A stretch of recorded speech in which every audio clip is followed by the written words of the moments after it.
Boardroom Bound, episode 167, revealing 7 hallmarks that create more effective boards, with Sabine Dembkowski.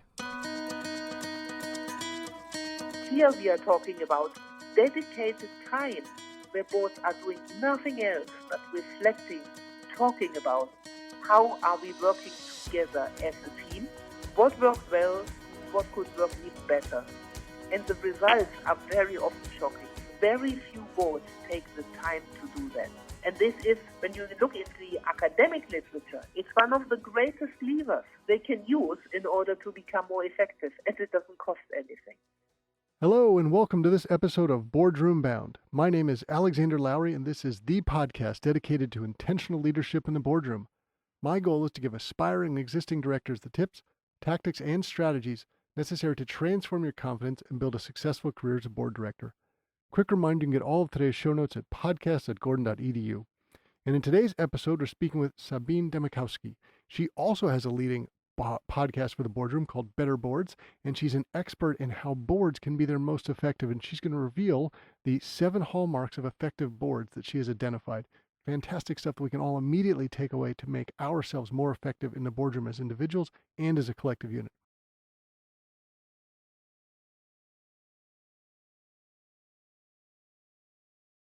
Before we jump into today's show, I'd like to share a message from our sponsor about director certification.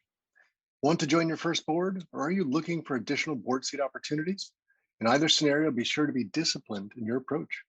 Now, through the Becoming an Exceptional Board Director Candidate Coaching and Certification course, you get both modern board director candidate packaging and modern board operations knowledge integrated within one program.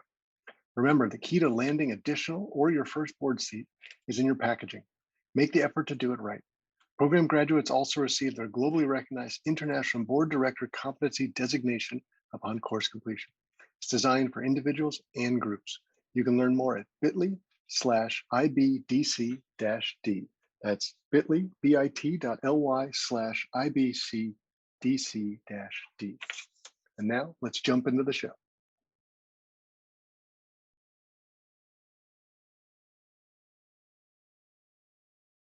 Sabine Dembkowski, welcome to the Boardroom Bound podcast. Hey, I'm delighted to be here. And I appreciate you calling all the way in from Europe for us. It is great to have friends all around the world. The boardroom space is a small space after all. And I'm sure after the show, people are going to want to be listening to your podcast about the boards and pick up some of the top tips that you're doing over there as well. We'll get to that, though. I tend to get ahead of myself. First, I'd like to start with just sort of your background and experience, because you did some great work in the, let's call it the larger business world before you started to focus in on the board space. So give us a background experience about yourself first. Yeah, that's right. Look, people can probably spot this German accent. I did move from Germany to the UK, did my doctorate here many years back, and started life off in management consultancy. So there I was working for 2 great American firms, A.T. Kearney and Monitor Company, which was a very intense period in my life. And then I got excited of moving beyond the PowerPoint slide, how I refer to it. Yeah, I wanted to move closer to the real decision makers. I wanted to be a real advisor and not just write PowerPoint slides. So I started to get really excited about advisory work. I trained in the US, in the UK, in Germany as an executive coach. I worked then for many years for London Business School, whilst also running my own leadership advisory business. And this is where I came across this exciting topic, what we will be talking about. How can we make boards more effective? Because in all the work I've done, be it as a strategy consultant, as a leadership advisor, as someone designing development programs, there was always a sort of, we have to start at the top. Yeah.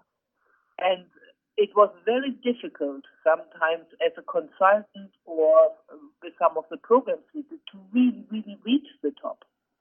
And then I thought, okay, now let's see what we can do to really work with the top, i.e. the boards and the senior leadership teams. And this is what I'm focusing on now. Well, I can resonate with your management consulting background experience. I was laughing at the PowerPoint slides. My first dozen years were in that space as well. Loved it, enjoyed it. Working with CEOs and boards, it was great fun. But at some point, I thought I want to be on the other side of the fence and be in the organization, helping doing the work. And I ended up at J.P. Morgan. But tell us about Better Boards. Has it been around about 7 years now? So you talked about life after the consulting side when you wanted to move in and working directly with people. So tell us about the organization, how it started, and what you're doing there. So what happened was I did a lot of onboarding of new board members at that time. And it was a specific train journey. I was on a high-speed train going from Frankfurt to Cologne in Germany and thinking, my goodness, this afternoon I heard yet again from another board member that they were not entirely happy with what they received from other firms when it comes to the board evaluation they conduct. And I was sitting there thinking, gosh, in the last month, I met several of these guys, different industries, different organizations, different personalities, and they were all describing the same. So then I thought, let's see what I can do about it.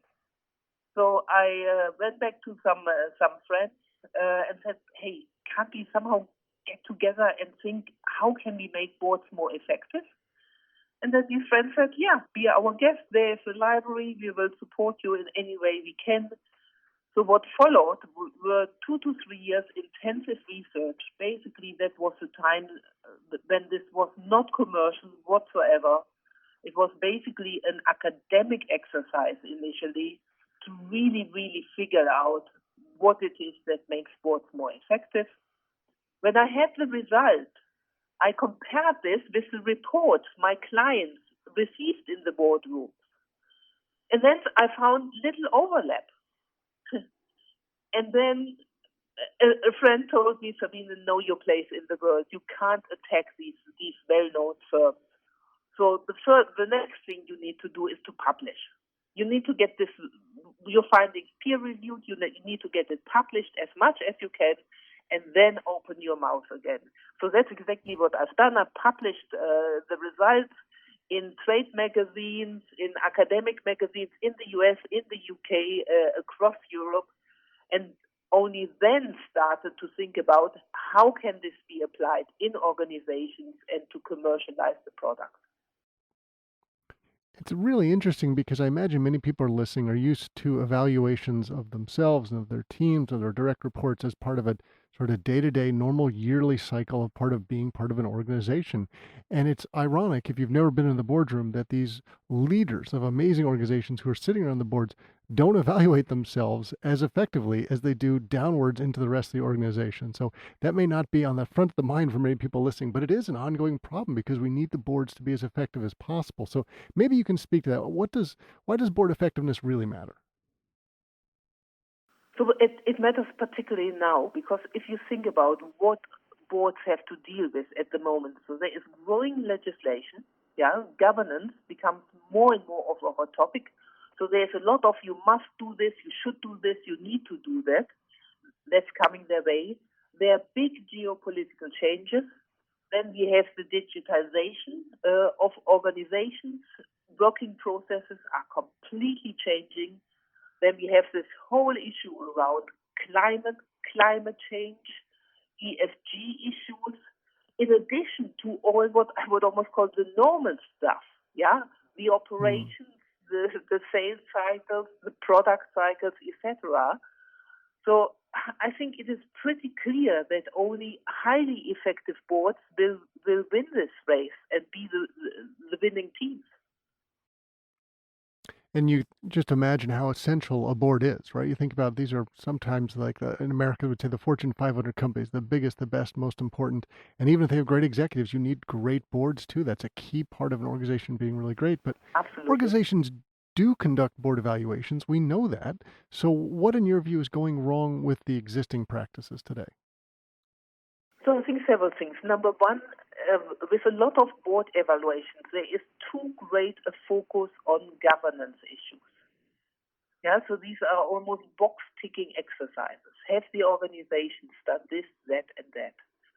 And frankly, it is almost an insult to people because, of course, board members, particularly of the big organizations, you can be absolutely certain that they have read the corporate governance code in the countries they operate in. So is it really, really helpful to basically conduct an evaluation along the lines of a corporate governance code? I would think not really. The other issue is there are board evaluations out there that are based on interviews. So the way interviews are conducted and the way interviews are analyzed, of course, depend completely on the skill level of the board evaluator. But there is another point to that. It isn't just that skill level. How do you then compare the results you get year on year? Usually these reports tend to be based on observations, based on interviews. It's very qualitative. It can be regarded as subjective because, of course, it went through the filters of this board advisor. So you have a nice report. Let's say next year you might hire the same board advisor or another board advisor, but how do you really compare? How do you really, really see the progress? It is not based on data. Another practice is to conduct interviews and then throw in some psychometric tests. Look, nothing against psychometric tests. They have their place and they're very, very useful. However, these psychometric tests that are applied were not developed for the purpose of a board evaluation.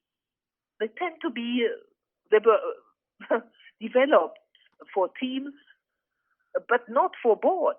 And frankly, there is a difference between a team and a board. Now, a board can be a team, but the board has a very different role in an organization than a team. And that very often doesn't come through when board advisors simply throw in one or two psychometric tests and then try to make all sorts of transfers, references between the board work and the test results. That's a really interesting perspective, and I hadn't thought of that way before. And I would like to clarify one thing for our audience, because I imagine if we're thinking about, say, if I go back to my time at JP Morgan, right, you think about how the entire organization gets a review in the sense of the bonus pool, right? Did the company make money or not? And then with each of the divisions, did they make money? How much money did they make? Then each of the teams within a division and down to the individuals. And all of those reviews impact, say, the bonus pool, right? So you're reviewing the individual person, the larger team, the unit, the whole company. And we think about a board. So I guess someone would say, well, there's probably evaluation of the entire board. Is the board functioning well as a unit? Are they doing well? But how about each individual board member? And it is so rare that I talk to anyone, not only that they do an evaluation of the whole board, and then to your point, maybe that it's effective, but also are there individual evaluations? And it seems like people are anathema to that at that level. No one wants to lose those perhaps well-compensated board seats that were very hard to get. Can you give a little bit of color and thoughts to evaluations of individuals within the board as well as the collective board? Well, in the way we conduct board evaluations, we combine individual and collective questions. And we prepare individualized reports for every board member so that she really, really understands what they can do to become more impactful in the boardroom and what they can do to make the overall collective more effective. Now, that is important. There is another practice out there who basically does individual assessments, which is different. I think the integration of questions that are meant to be for an individual, questions that are meant to be for the collective board, and the good integration is very important for the quality of a board evaluation, but also for having a board evaluation that is really impactful and actionable on the individual, but also on the collective level. But there is one thing that is very, very important here, which is you need to do it in a respectful, non-threatening, positive manner. So what we have done is we integrated a lot of the insights from positive management science and from positive psychology to do that so that it is a safe place, a safe space for board members to really, really engage with this. So that makes sense. And I'm envisioning a board member, for example, who's part of this evaluation, who learns about themselves individually and as part of a collective unit. They're probably on multiple boards. So they're able to bring the ideas and not just help themselves in that board space, but probably works in multiple other ones. So there's a great multiplier effect there. Now, I wonder, there's probably Correct. other parts about the Better Boards organization and what you guys do differently in terms of your work. So if there are additional elements, we'd love to hear about those too. So I think one thing is it is a research-based approach. So nobody just needs to trust me, although of course I love it when they trust me, but they don't just need to trust me. It is properly, independently peer-reviewed. And that makes, to many boards we work with, a big difference because a lot of the people are quite analytical. They might be engineers, they might be accountants, they might be lawyers. They like facts, facts, data, which they can really interpret. So the simple fact that this is an approach that was independently peer-reviewed makes a big difference to the way people engage with it. They go, there is something to it. I understand these 7 Hallmarks models, and this is really a foundation. It isn't just based on her experience. The other thing is that we basically combine interviews with a digital platform. And the digital platform becomes more and more important because we give actually access to an organization, to that platform. So if they say, look, Sabine, we are smart enough on our own, we like the methodology, we would like to do this year on year, we say, yes, fantastic, be our guest, come onto the platform, work with our platform without the need to book any consultancy services. This makes it more cost effective, and above all, they have data which they can really use, and they can see year on year progress. Have they made progress? Haven't they made progress? Next point is we can compare the boards. So we can provide basically benchmark data or comparisons to other boards so that they have real insights into, maybe we should prioritize certain aspects of our board work differently because in that area we are actually below the industry norm of what what better boards sees in other boards, which is an important point. And we should be clear that you're working with some leading organizations. So you talked about the German accent, but you're based out of London, which I lived for 7 wonderful years, enjoyed my time there. And when I look at your roster of clients, so these are some big names that pop out. EasyJet, one of the leading airlines, National Grid, which we can all picture what they do, even if we don't live there. So you're working with some amazing clients. I know as part of your work, I believe you're credited with having identified the 7 hallmarks of effective boards. And maybe you can go through that list for us and we'll do a deep dive into some of those. This list emerged. It's from 2 ways. I did a trick I did during my PhD. You always get extra brownie points academically if you combine 2 bodies of literature. So this is a trick I applied. So I combined the Anglo-Saxon literature with the German-speaking literature. And then basically certain variables emerged, which are frequently mentioned as these are the variables that make a board more effective. We took these variables and then I conducted focus groups with operating partners of large private equity firms and with board members to better define each hallmark and to find a different wording. So although it is grounded in research, the last thing we want is to stand in a boardroom and sound academic and removed from the real world. So after these focus groups, this is the wording which I will mention now that emerged for these 7 hallmarks of effective boards. One is to basically the strength of the board. Is the board able to really utilize the strengths of each individual and the collective? Second, the composition of the board. And this is not just about gender. ethnic diversity. It is about know-how areas and role behaviors. Do you have there a good mix? Is it aligned with your strategy? Is it aligned with your value creation plan? Next is clarification of roles and responsibilities.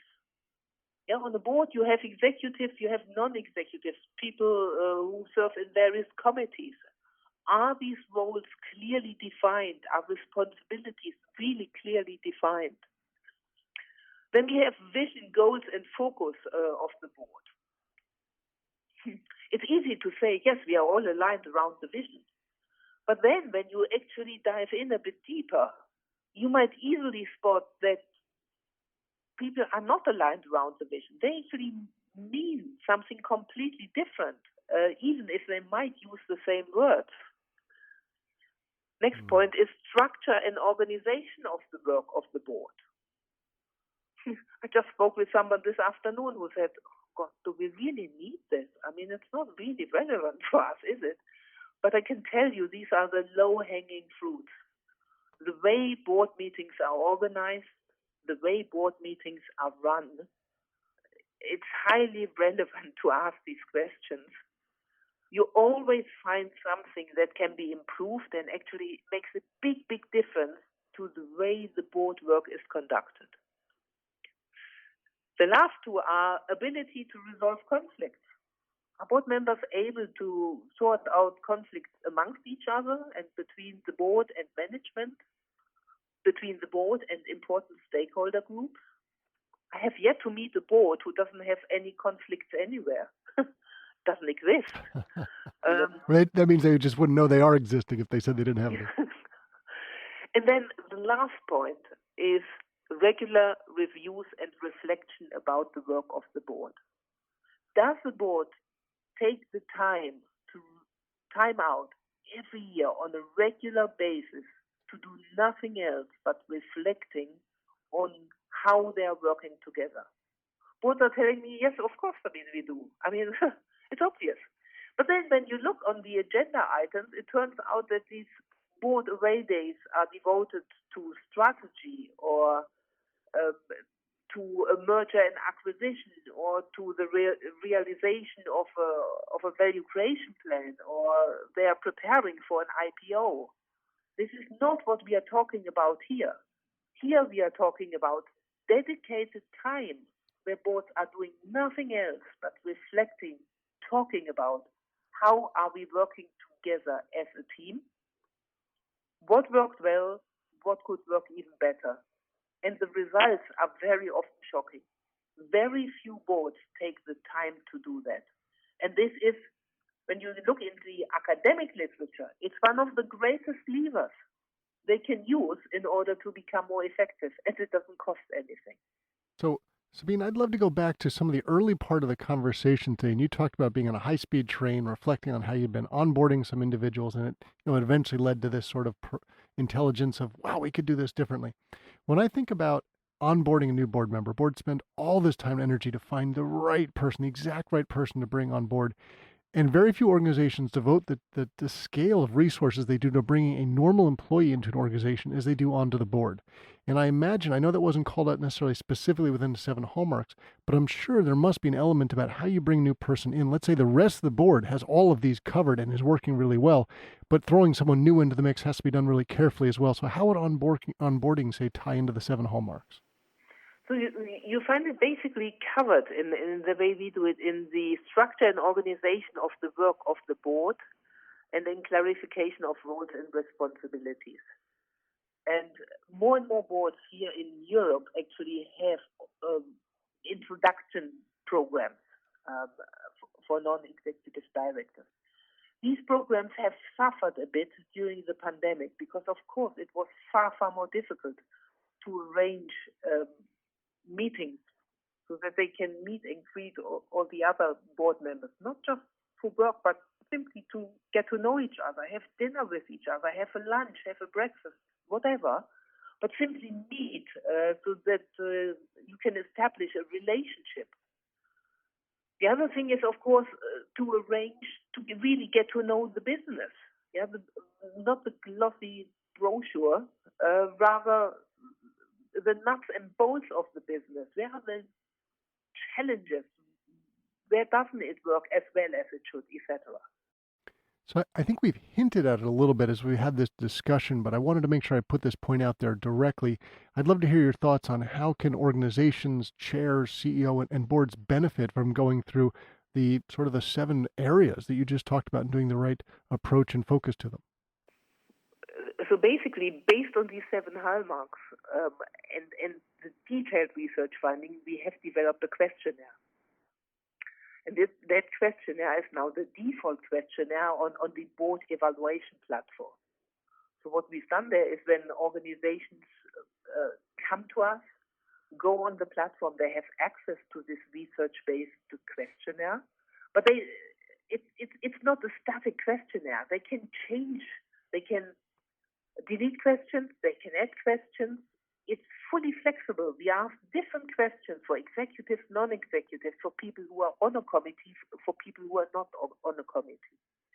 But they basically have access to this research-based question. And I imagine there's probably a very pithy answer to this, but what do boards who do what you propose get out of it? So they have insights into what can they do differently. So we do not do a gap analysis. This is another thing we found out in the interviews in our research, where boards get highly annoyed when they hear this is what you should do, this is what you've done. Oh dear, there is a gap now. Let's address the gap. Yeah, we rather show them here is what you can leverage. Yeah, here are the resources you can make far better use of than you have done so far. So it's empowering individuals for certain aspects of the board work. It is understanding basically how we can use each other, leverage each other, and what we can really bring to the table far better than we have previously. It's also helping to break down barriers, clean up assumptions about each other, which are very often actually wrong, rather have a positive view of what we have and how we can really use it to become much better, more effective, and what boards tell us, have more fun with each other. Because people who join boards, they want to be impactful. They have a strong desire to basically show all their experience and make the best use of the experience which they collected over a lifetime. They are very eager to make a positive contribution, and we show them how they can do this even better. Now, Sabine, I mentioned it before, and people generally think of, say, a public company, maybe the largest public companies, they think about a board, maybe certainly a board that they would like to be on. They probably imagine a compensation is very high. But there's a very big different world part of, say, the startup companies who are building boards and are building it through different stages of their growth and development. And I'd love to hear your thoughts on whether this applies in exactly the same way. I know you work with boards of startup companies. You do training programs for founders to create effective boards that start and grow through different rounds of funding. So we'd love your thoughts on how the board approach might be a little bit different for people in that space. That's absolutely right, Alexander. I mean, I worked with boards of various sizes and shapes of organizations. Now, in the startup space, boards have a different role. Maybe they also invested some money. Maybe instead of receiving money from the organization, they receive some share options. In a startup environment, the role on the board is far less defined. It is much more operational. Startups need anything: experience, contacts, money, finance. Yeah, and the board members are more there to open doors, to maybe be there on a more regular basis to provide advice and mentoring, open some doors to future funding, to potential clients, to potential users, etc. So what we see there is it's much more hands-on than, of course, in a Fortune 500 company. It's also less governance-driven. it is more about really, really making it happen. And Sabine, in terms of the great advice you've given us today, right? I love the framework you gave us. I'm sure everyone can walk away who's on a board going, oh my goodness, at least in this one space, that's where we should start right away. But you give out nuggets like this on a regular basis because you have your own podcast about better boards. Not surprising given the name of the organization. I'd love if you tell us a little bit about that, and clearly we will link to it in the show notes because I imagine some of our listeners might want to be putting that onto their favorites as well. Thank you so much for the opportunity. So it's called the Better Boards podcast series. We are listed on all major podcast directories. Most popular is Apple Podcast is the Apple Podcast directory. What am I doing? I speak basically with chairs, CEOs of publicly listed companies.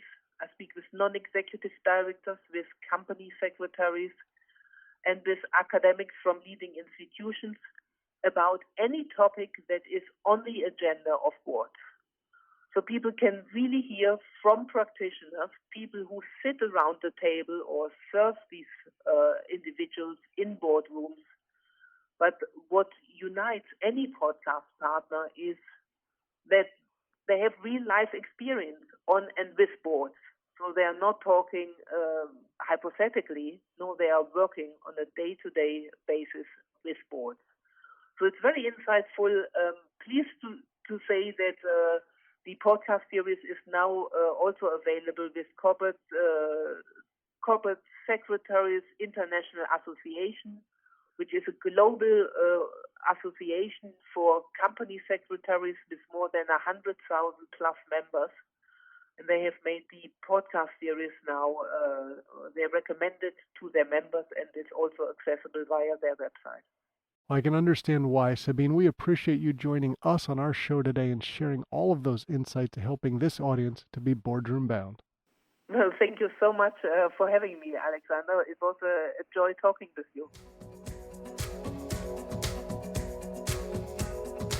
That's it for this episode of Boardroom Bound. I really enjoyed chatting with Dr. Sabine Dembkowski, and I loved hearing about her 7 hallmarks of effective boards, and that's a model that she identified, and the takeaways that she gave all of us so much we can immediately begin working on how to make both ourselves individually and the collective board more effective.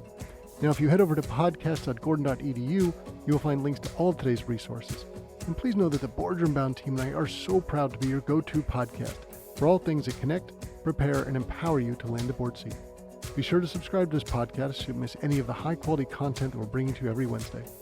Thanks for joining me today. I can't wait to share more stories and strategies from brilliant business minds with you again next week.